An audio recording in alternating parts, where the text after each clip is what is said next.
So we're with Miriam Faugno, and Miriam's going to talk a little bit about what can be gained from storytelling in terms of our wetlands. And it's going to be kind of freeform. So, Miriam, just tell your story. Extremely freeform. So everything is a story. In the beginning was the story. And often the most attentive listeners are children. We tell them stories. We tell them bedtime stories, instructive stories, and often there are stories that carry children through their lives, through their growth. It's a paradigm story. And what we want, what our aim is, at least in the Sierra Club, is to engender a love for the earth and a wish to help with whatever power we have. And when children hear stories about the earth, from the earth, about those who dwell on the earth, they get excited and they want to be part of the story.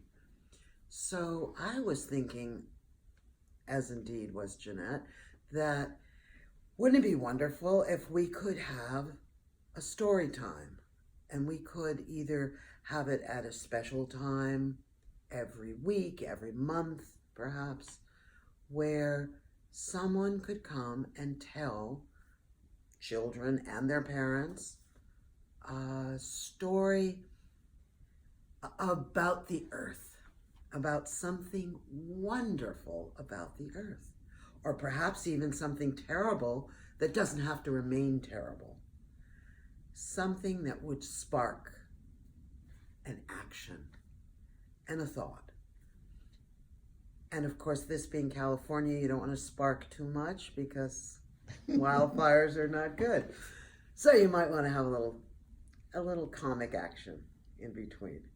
But a story that opens minds. And it could just be somebody tells you what happened when they were younger.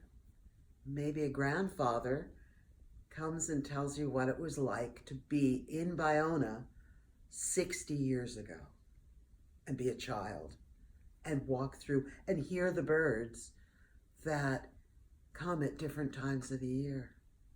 Or maybe someone whose ancestors were native people.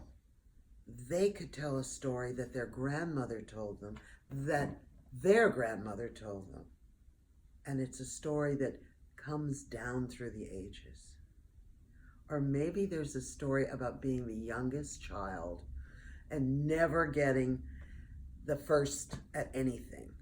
Everybody gets to do what they want to do, but you're the youngest, so no, you just have to come along. Come on, next time it'll be your turn. And it's never your turn. And then something happens, and you end up all by yourself because the river turned and the creek turned and everybody else disappeared, and there you were, just looking at the frogs. Maybe one or two of the frogs, they spoke to you and they told you what you could do next. And you found out you weren't lost. You were actually pretty glad to have the whole earth spread out in front of you. That's a story. They can be true stories, and they can be stories that never ever happen but might happen someday. And if we could get something with certain regularity, people would have something to look forward to. And we do need the next generation to step up and say, hey, I'd like to help save the wetlands. What can I do? Well, we could tell them, we've got a story about that.